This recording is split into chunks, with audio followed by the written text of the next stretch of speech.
Thank you. In 2001, in Detroit, I gave my first conference in English, the last one.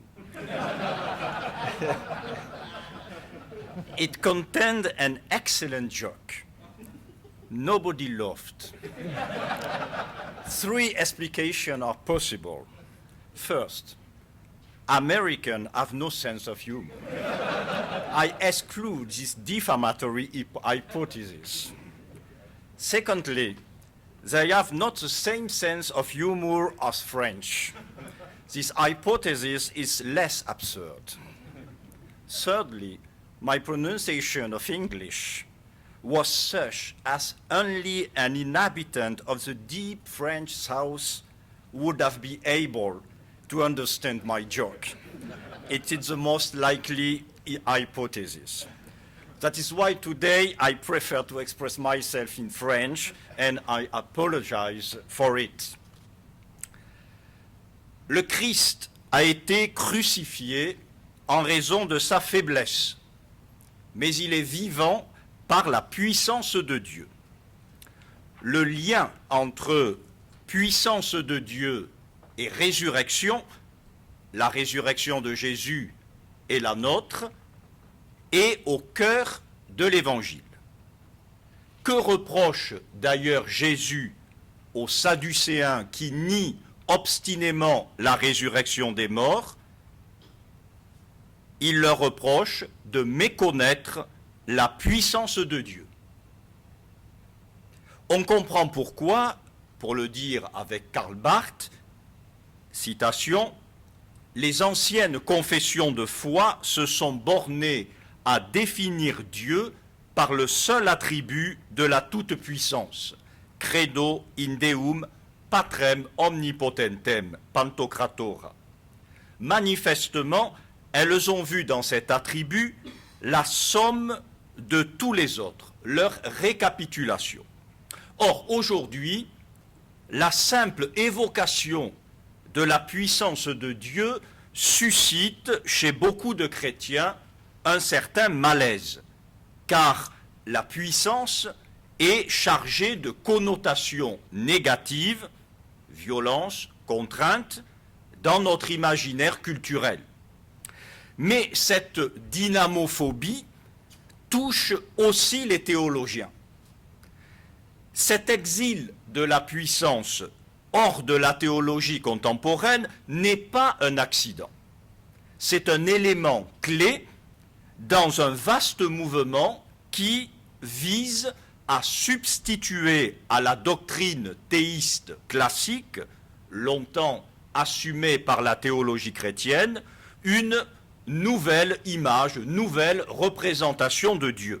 En effet, pense-t-on, la doctrine classique, intrinsèquement liée à une métaphysique de l'être, souffre d'un triple défaut. Primo, elle a été dépassée par le tournant anthropologique qui fait désormais de la liberté du sujet, l'horizon, la condition de possibilité de toute pensée. Secundo, la théologie classique n'est pas suffisamment déterminée par la forme christologique de la révélation. Elle apparaît plutôt comme un corps étranger, un kyste philosophique à l'intérieur de la doctrine chrétienne. Et troisièmement, elle ne résiste pas à la critique radicale de l'athéisme. Ce qui n'est pas le cas, pense-t-on, de la forme spécifiquement chrétienne, trinitaire, de la doctrine de Dieu. Par conséquent, la doctrine chrétienne de Dieu doit absolument prendre ses distances et se désolidariser du cadavre du Dieu de la métaphysique. Dans ce contexte, vous comprenez qu'il est très difficile d'isoler la critique de la toute-puissance de Dieu de la remise en cause plus générale de l'idée théiste d'un Dieu omniscient et omniprovident. Mon exposé toutefois, se concentrera sur le problème spécifique de la puissance. Il comportera 3 parties. Dans la première, je présenterai quelques aspects de la logique qui a abouti à l'actuel exil de la toute-puissance. Dans la deuxième partie, je proposerai, à la lumière de la théologie thomiste, une évaluation critique des théologies du retrait de Dieu, de l'impuissance de Dieu. Enfin, dans la troisième partie, j'essaierai de montrer que, contrairement à un préjugé courant, la théologie thomiste de la puissance de Dieu permet mieux que les théologies de l'impuissance de Dieu d'entrer dans l'intelligence du mystère de la croix. Donc, premier point, l'exil de la puissance. Le motif déterminant de l'exil de la puissance est le désir de préserver l'innocence de Dieu face au mal. Le problème n'est pas nouveau. Si Dieu ne veut point ôter le mal, il est envieux. S'il ne peut pas l'ôter, il est faible. Dieu méchant ou Dieu impuissant. Tel est le dilemme d'Épicure. Les théodicées classiques ont cherché à montrer comment la présence du mal dans la création n'était pas incompatible avec l'existence d'une providence sage, bonne, toute puissante. Mais pour des raisons complexes que je ne peux pas analyser ici, beaucoup pensent que cette entreprise a échoué. L'idée même d'expliquer, ou pire, de justifier la présence du mal serait indécente. La seule réponse au problème du mal, c'est la praxis. Il faut combattre avec Dieu contre le mal. Quant à ceux qui persistent, à juste titre, à penser la question du mal, ils estiment généralement que la seule manière de sauver l'existence de Dieu en face du mal, c'est de le délester, de lui enlever sa toute-puissance. Seul un Dieu impuissant passe en toute innocence l'épreuve du mal. Alors, les théologies de l'impuissance de Dieu revêtent des formes plus ou moins radicales. Certaines considèrent que cette impuissance est structurelle, d'autres considèrent qu'elle est volontaire. Hans Jonas, dans le concept de Dieu après Auschwitz, estime qu'au regard de la Shoah, il n'est plus possible de considérer sagesse, bonté et toute puissance comme des attributs compossibles en Dieu. Et donc, le sens religieux nous invite à sacrifier la puissance pour sauver la rationalité et l'amour. Mais selon Jonas, cette impuissance est inhérente, elle est structurelle à Dieu, parce que la nature même de Dieu est d'être livré au devenir. Dans ce cas, il est clair, et j'insiste, qu'il n'y a aucun salut à espérer de la part de Dieu. C'est plutôt Dieu qui attend quelque chose pour être sauvé par l'homme. Mais généralement, chez les théologiens chrétiens, l'impuissance de Dieu est vue non pas comme une fatalité, mais comme un choix libre, généreux, de renoncer à la puissance, une manière de kénose.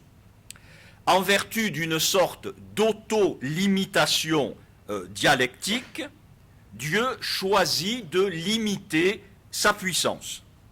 Et cette auto-limitation est la manifestation par excellence de la puissance.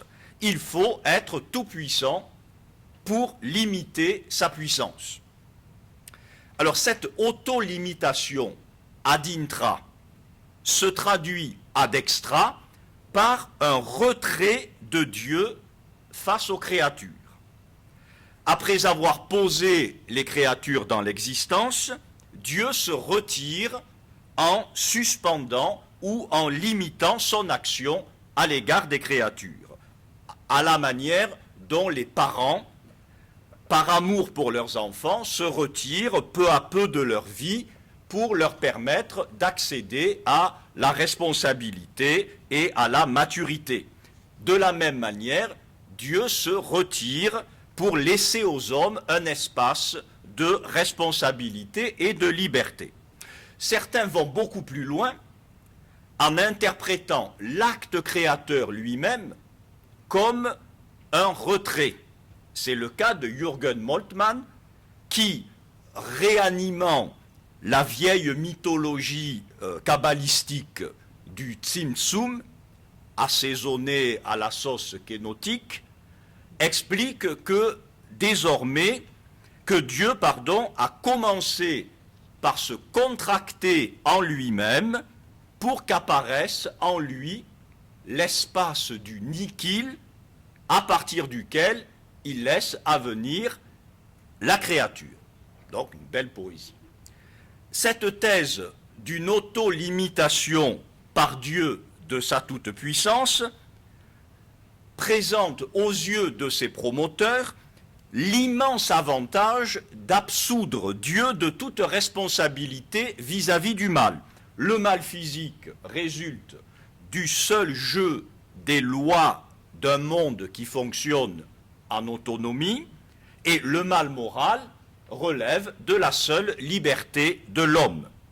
Mais la chose est tout sauf évidente, parce que si c'est volontairement que Dieu se retire, c'est volontairement aussi qu'il accepte le risque d'un mal qu'il pourrait empêcher en choisissant de ne pas se retirer. De sorte qu'au final, ce Dieu-là n'est ni plus ni moins responsable du mal que le Dieu des théodicées classiques qui permettait le mal en raison d'un bien plus grand. Mais surtout, le prix à payer pour cette absolution de Dieu est extrêmement lourd. Rien moins d'une part que le retour du gnosticisme, à savoir Dieu n'agit pas dans le cosmos, et deuxièmement, le retour du pélagianisme, Dieu n'agit pas dans la volonté libre. Voyons le retour du gnosticisme. Le retrait de Dieu est, à première vue, en harmonie avec la mentalité contemporaine qui a été façonnée par un rapport désenchanté à la nature. À partir du moment où l'action de Dieu dans la nature n'est plus comprise en termes métaphysiques, mais seulement sur le mode d'une très improbable intervention repérable dans le champ physique, alors la providence, n'ayant plus rien à faire dans le monde physique, doit être rapatriée dans un secteur plus favorable, celui de l'interprétation subjective du réel. Comme le dit un auteur, la providence n'existe que dans ma manière d'envisager le monde. On présuppose, et c'est cela que j'appelle le gnosticisme, on présuppose une séparation stricte entre l'ordre de la nature, qui est abandonné à la nécessité et au hasard, et l'ordre de la subjectivité. Le salut de Dieu ne concerne que l'esprit, la subjectivité. Il n'y a rien à attendre pour la matière, ni pour le corps, pas de résurrection, ni pour le cosmos. L'impuissance de Dieu, l'innocente peut-être du mal qui est dans le monde, mais elle rend Dieu irréel. Et elle rend impensable le réalisme du salut qu'espère le chrétien. Le salut chrétien est un salut réel, hein, pas simplement une question d'interprétation. Alors cette tentation gnostique, elle est présente, me semble-t-il, tout d'abord dans certains efforts de théologiens pour contourner le dogme de la création ex nihilo. On veut réhabiliter le modèle primitif d'une création par mise en ordre du chaos, du tohu-bohu, hein, de sorte que le mal préexiste à l'action de Dieu. Le mal et le cosmos, non pas le cosmos, mais enfin le mal et la matière brute sont antérieurs à l'action de Dieu, et Dieu n'est pas responsable de cette part obscure de l'univers. Un peu comme le démiurge de Platon, qui doit composer avec la nécessité des lois de la matière. Dans une perspective similaire, notre confrère, le père Joshua, nous a invités à renoncer à l'idée d'une providence universelle. Je cite ce texte digne de mémoire. « Ce qui fait surtout difficulté face au mal, c'est la providence. » Effectivement. L'idée qu'une volonté divine gouverne directement ou indirectement tout ce qui advient, selon un ordre qui ne peut être que bon. Or, d'après Joshua, la notion de providence n'appartient pas à l'essence du christianisme. En outre, toujours d'après Joshua, elle est complètement dépassée par la science moderne. Par conséquent, l'esprit religieux, je cite, doit faire son deuil d'une certaine immédiateté de la présence divine dans les événements. En revanche, l'étau du scandale du mal se desserre un peu. Il n'y a pas lieu d'imputer à Dieu comme étant l'effet d'un vouloir exprès tout ce qui se produit, que ce soit bon ou mauvais. Donc le Dieu de Joshua a les mains pures parce qu'il n'a plus de mains.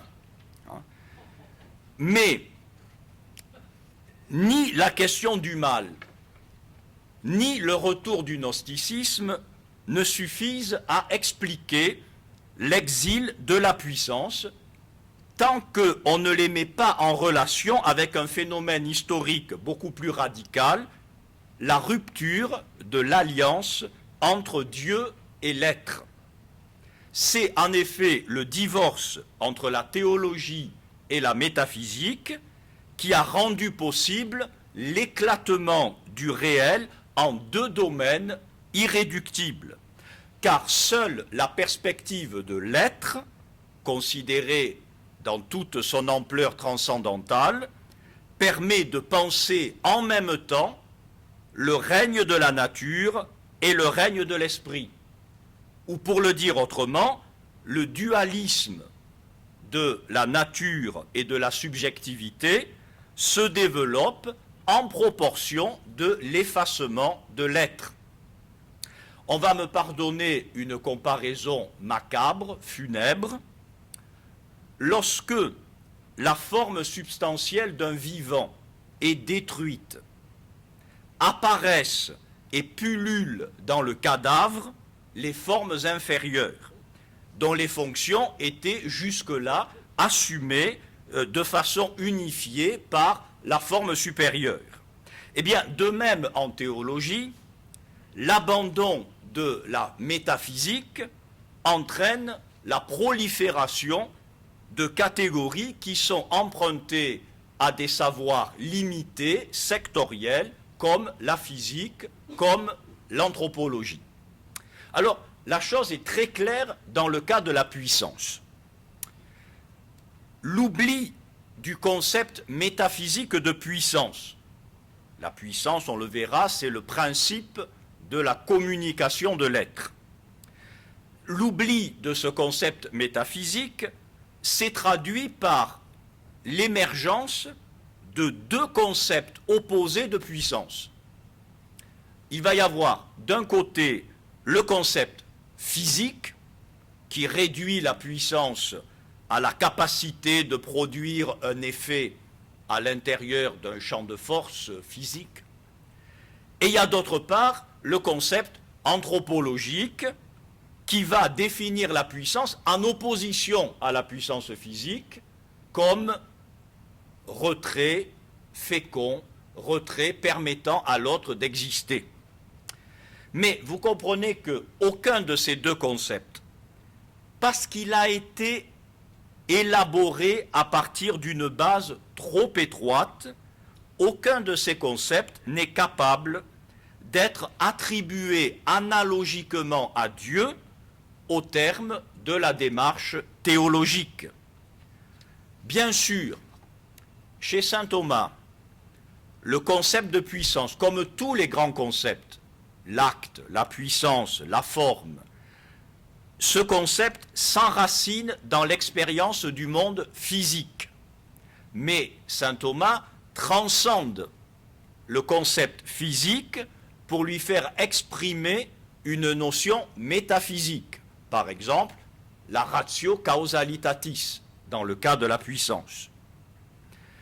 Et c'est cette notion métaphysique qui, lorsqu'elle est purifiée des connotations venant de son origine physique, et lorsqu'elle est purifiée des limites qui viennent de notre modus intelligendi, c'est cette notion qui va pouvoir être attribuée analogiquement à Dieu.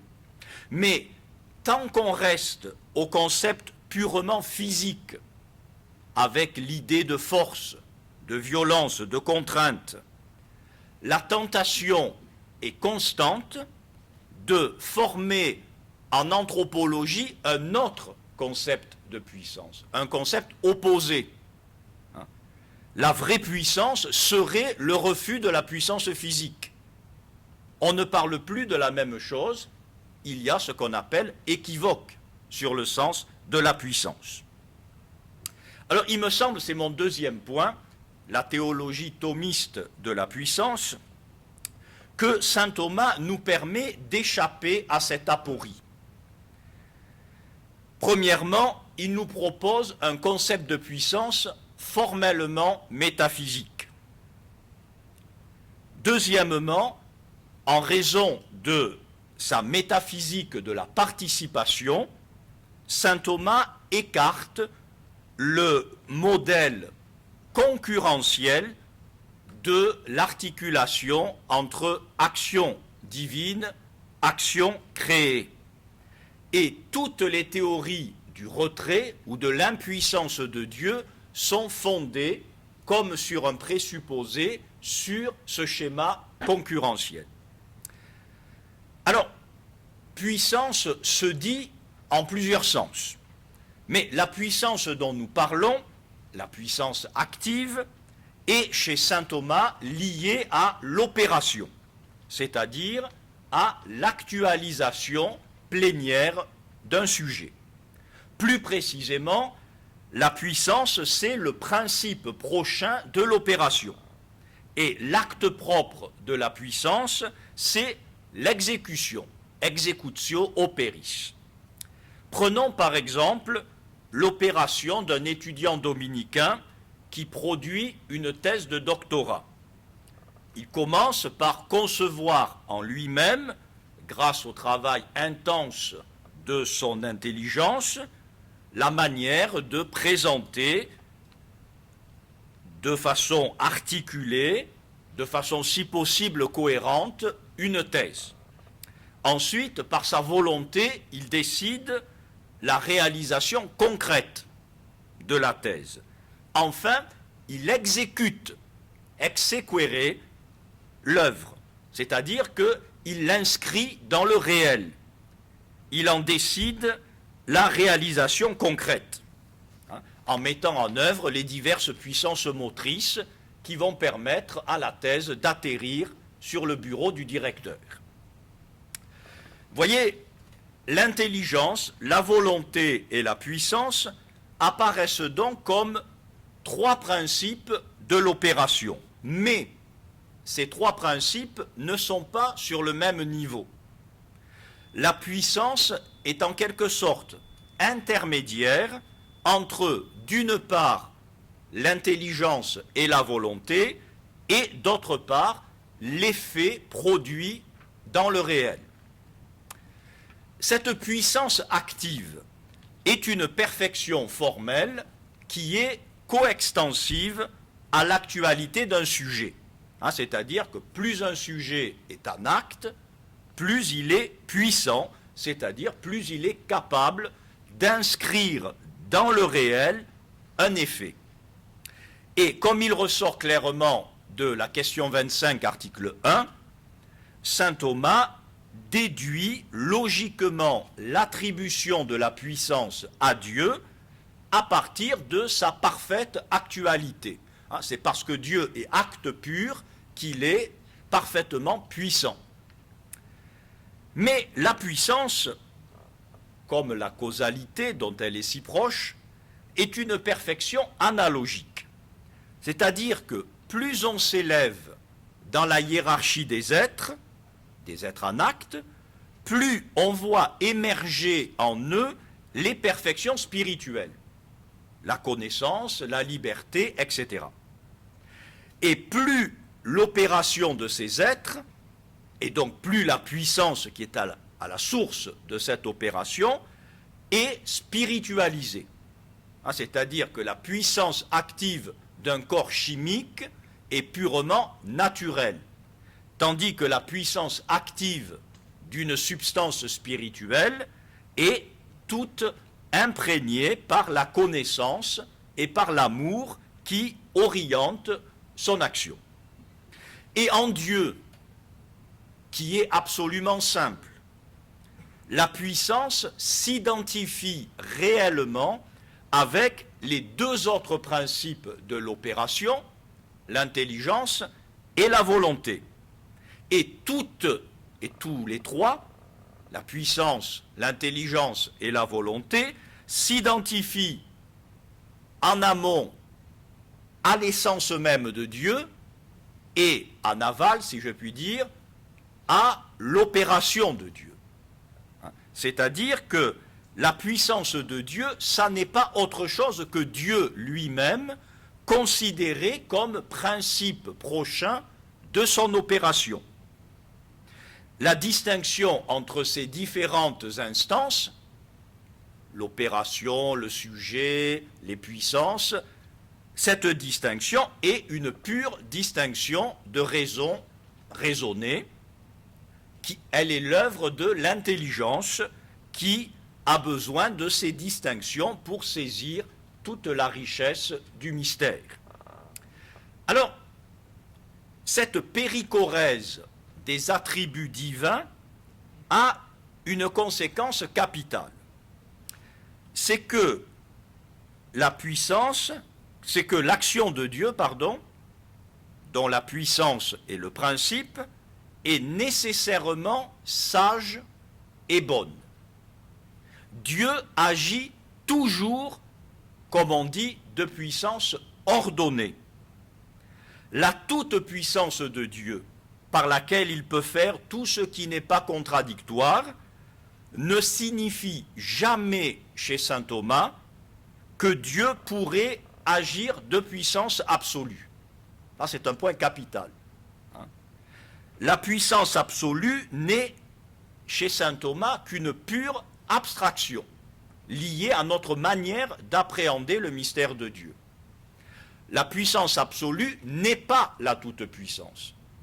La puissance absolue n'est pas une possibilité réelle, comme elle le deviendra avec Duns Scotus. Voilà pourquoi il n'y a aucune place dans la théologie de saint Thomas pour le mythe d'une auto-limitation par Dieu de sa propre puissance. Je m'explique. Cette idée est contradictoire pour trois raisons. Primo, elle suppose une autogénèse de Dieu par Dieu, très hégélienne. Cette autogénèse n'a aucune place dans la théologie de saint Thomas, dont vous savez qu'il refuse très clairement l'idée que Dieu serait causa sui, Il le refuse pour deux raisons. Premièrement, l'antériorité de l'être sur l'agir. Deuxièmement, l'absolue simplicité de Dieu. Pour que Dieu se crée lui-même, il faudrait qu'il y ait au moins deux éléments en Dieu, ce qui est impossible. Deuxième argument, cette limitation volontaire de la puissance signifie une certaine antériorité de la liberté sur l'être. Or, la puissance de Dieu, qui est l'être même de Dieu, il y a identité entre l'être et la puissance de Dieu ne peut pas dépendre d'un acte de son libre arbitre. Bien sûr, c'est complexe, les effets créés de la puissance de Dieu sont contingents. Mais il n'est pas contingent que ces effets soient œuvre simultanément de puissance, de sagesse et d'amour. Les effets de Dieu ne peuvent être qu'œuvre de puissance, de sagesse et d'amour. Enfin, troisième argument, on ne peut pas imaginer l'existence en Dieu d'une puissance négative, c'est-à-dire d'une forme obscure de puissance, comme s'il y avait en Dieu une puissance mauvaise qu'il devrait limiter par un acte d'amour sur lui-même. C'est une représentation tout à fait mythologique de Dieu.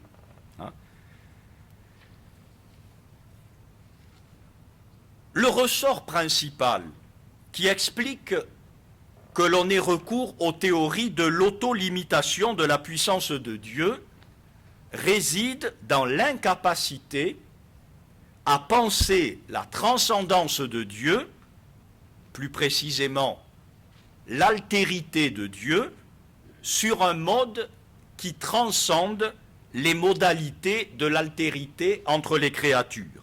Ou pour le dire autrement, l'idée d'une auto-limitation de la puissance divine se nourrit de l'inaptitude, de l'incapacité à concevoir la synergie entre l'action de Dieu et l'action de la créature sur un modèle non concurrentiel. Parce que si l'action de Dieu et l'action de la créature se situent sur le même plan et selon le même mode, dans ce cas, la puissance de Dieu représente une menace, un danger pour l'autonomie de la créature. Un peu comme un éléphant qui entrerait dans un magasin de porcelaine, eh bien, devrait se faire tout petit, et contracter sa puissance pour ne pas tout saccager. Le retrait est inévitable aussi longtemps que l'on pense l'action de Dieu au moyen des catégories familières, et j'insiste, trop familières, de l'intersubjectivité humaine. L'immense majorité de la théologie contemporaine a adopté les catégories de l'intersubjectivité pour penser le mystère de Dieu. Et je crois que c'est là, non pas une erreur, il y a beaucoup de choses à tirer, mais ça ne peut pas être le fondement du discours théologique. Alors je m'explique. Sur un certain plan, il est vrai de dire que Dieu ne contraint pas, mais qu'il sollicite notre liberté, qu'il agit comme un homme vis-à-vis d'un autre homme, en séduisant, en persuadant. Mais l'action de Dieu ne se réduit pas à la causalité morale objective. L'action de Dieu relève de l'efficience métaphysique. Et là encore, il faut dire qu'au plan métaphysique, l'action de Dieu ne consiste pas à agir seulement autour de l'acte libre, sur les circonstances, sur les conditionnements de l'acte libre, mais Dieu agit dans l'acte libre, parce qu'il est le Créateur, plus intime à moi que moi-même. Dieu est Dieu seul, agit au cœur même de l'acte libre pour lui donner toute son effectivité. C'est ce que n'a jamais pu comprendre notre ami Luis Molina. Dans sa Concordia, il avoue, sans doute sous l'effet d'une grâce de lucidité efficace par elle-même, qu'il n'est jamais parvenu à comprendre ce que peut signifier « Dieu meut les causes secondes et les applique à l'action ». Selon lui, Dieu n'agit pas sur la cause seconde, il agit avec la cause seconde, en parallèle, sur l'effet produit. Ça n'est absolument pas le cas chez saint Thomas. Pour saint Thomas, la cause première agit au cœur même de l'action de la cause seconde, spécialement de la liberté créée. La liberté créée qui n'est cause première ni dans l'ordre de l'exercice, ni même dans l'ordre de la spécification. La liberté est un sanctuaire inviolable pour toute autre créature, mais la volonté de la créature spirituelle n'est pas pour autant un no-Godsland, un lieu où Dieu n'entre pas. Au contraire, pour saint Thomas, l'homme est d'autant plus libre que Dieu est davantage présent et agissant en lui. Mais lorsque ce modèle thomiste de la subordination de la cause première et de la cause seconde a été remplacé par le modèle scotiste d'une causalité concourante, deux causes qui agissent en parallèle en vue de produire un effet, dans ce cas, Dieu devient le concurrent de l'homme. Et dans ce cas, si Dieu est vraiment gentil, il doit se retirer. Il doit laisser la place à l'homme. Alors on sait que une des difficultés majeures du molinisme et de ses diverses métastases est de rendre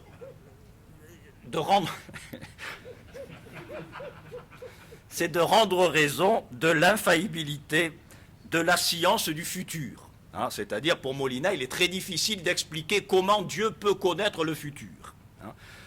En fait, cette difficulté à concilier la certitude, non seulement du futur, mais du salut eschatologique. Comment être sûr que le plan de Dieu va réussir? Donc, comment concilier la certitude du salut avec les aléas d'une collaboration humaine dont l'efficacité ne dépend pas de Dieu. Et ça, c'est ce qui est à la base de toutes les doctrines du retrait. Alors, l'une de ces doctrines se fonde sur la notion biblique de l'alliance. C'est-à-dire qu'on est terrorisé par l'idée d'un scénario écrit d'avance, comme si la providence divine était une sorte de film qu'on se contente de dérouler. Alors, certains théologiens, et je pense à Christian Ducoq, demandent, je cite, une déconstruction de la théologie classique à partir des impératifs liés à l'interaction humano-divine qui structure l'alliance, c'est-à-dire Dieu et l'homme interagissent en permanence dans une histoire dont le résultat, l'issue, demeure ouverte, indéterminée et semble devoir échapper à Dieu. Je cite Ducoq, « Le Créateur est affecté par sa création dans la mesure où il s'y implique comme partenaire de l'homme. Il y perd de sa maîtrise. Son projet doit intégrer l'aléatoire et la tolérance. » Dans cette perspective, la pantocratia de Dieu, c'est-à-dire sa seigneurie sur la création, dépend du consentement de l'homme et de sa coopération, c'est-à-dire qu'elle devient, la toute-puissance, une perspective eschatologique. Dieu sera tout-puissant, il sera effectivement maître de tout au terme de l'histoire, quand le Christ au nom de l'humanité, remettra le royaume.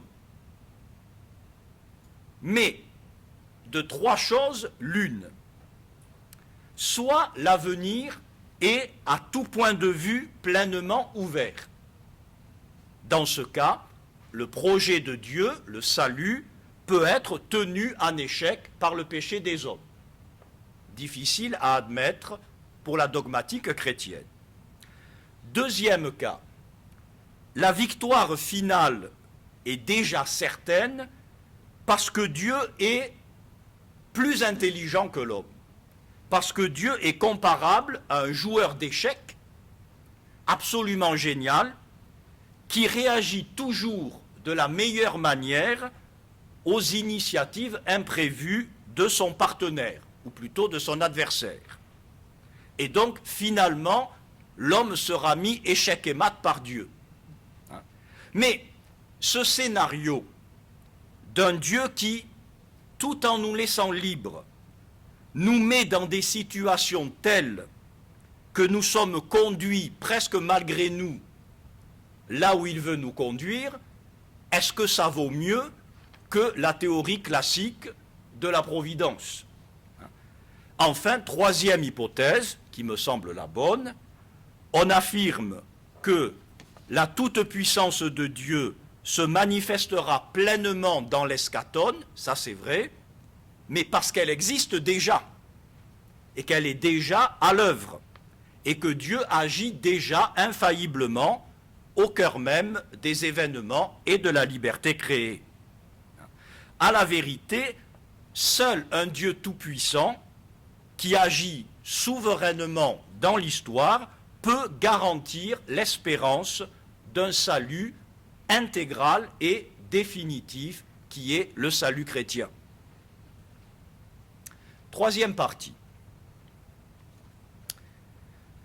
Alors on dira très bien, enfin peut-être on dira très bien, mais enfin voilà un magnifique spécimen de neutralisation, voire de subversion de l'évangile par la métaphysique.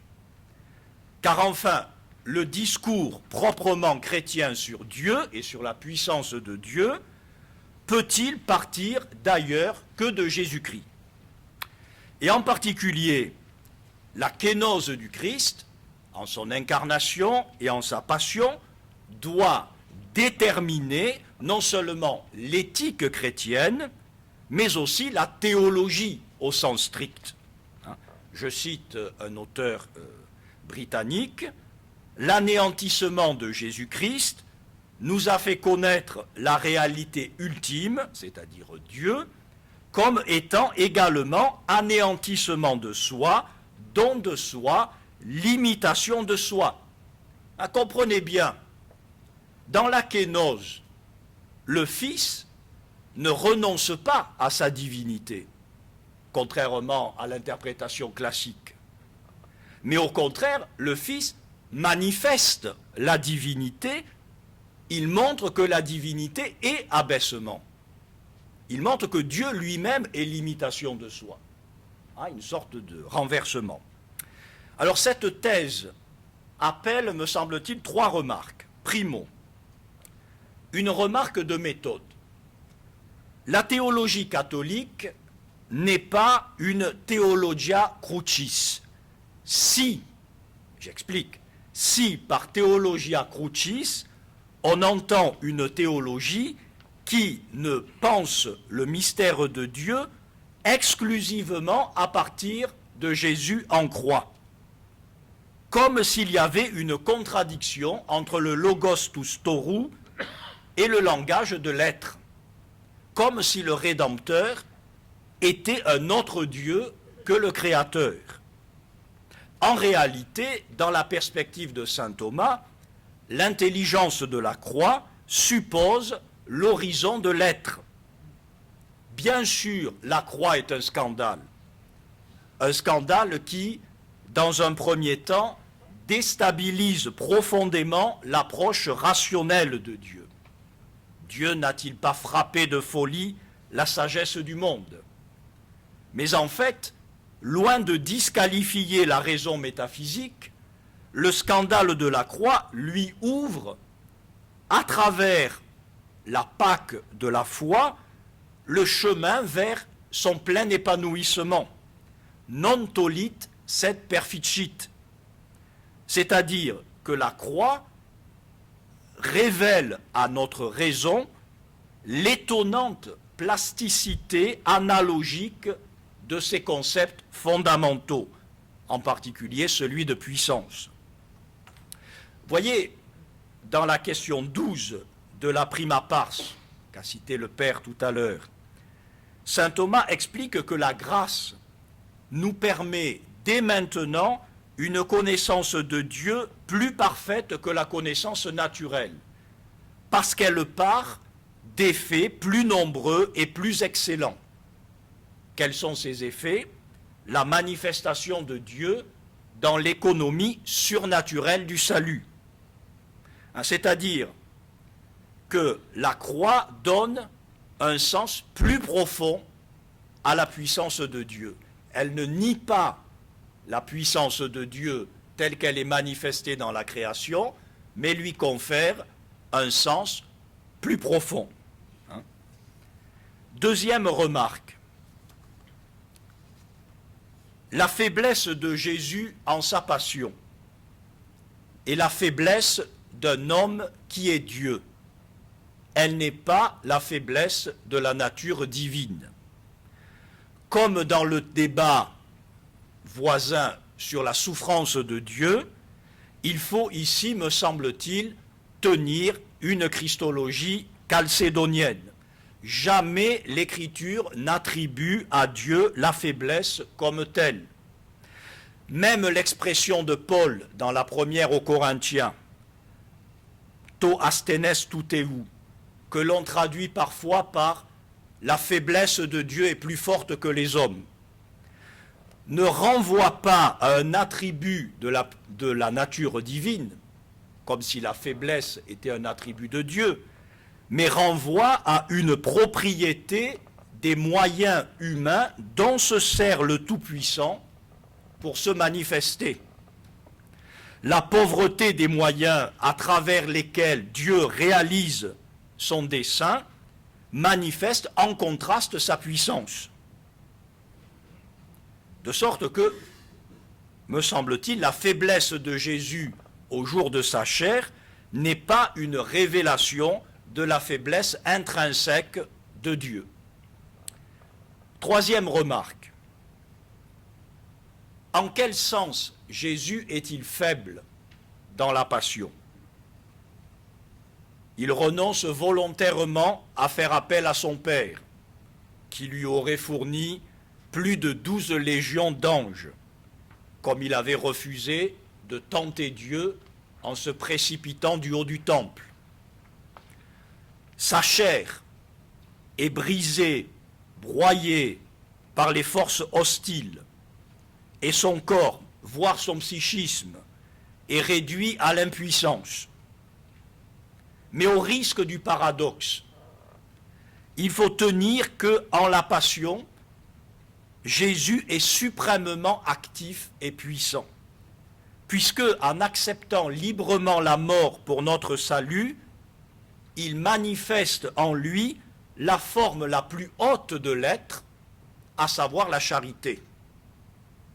Et Dieu lui-même est suprêmement actif dans la passion, puisqu'il est la cause première de cette charité qu'il infuse dans le cœur humain du Christ. De sorte que la résurrection ne vient pas mettre un terme à l'inaction de Dieu, comme si Dieu n'avait rien fait pendant la passion, mais la résurrection montre que dans la passion aussi, Dieu agissait de manière à réaliser avec puissance dans le Christ ce qui alors convenait le mieux à sa sagesse et à sa bonté, c'est-à-dire le don d'amour du Christ pour le salut du monde. C'est la manifestation de la puissance de Dieu. Je conclus. Comme vous l'avez compris, ma conviction est que l'actualité de saint Thomas, dans la réflexion sur le mystère de Dieu, tient à la très forte structuration métaphysique de sa théologie. En effet, seule la métaphysique, non pas n'importe laquelle, seule la métaphysique offre un fondement suffisamment large pour penser par analogie le mystère de Dieu révélé en Jésus-Christ. Seul le réalisme métaphysique permet de rendre raison du réalisme d'un salut intégral, pas simplement un salut de la subjectivité, mais un salut de l'homme dans sa totalité, ce salut qui culmine dans la résurrection de la chair pour la vie éternelle. Merci.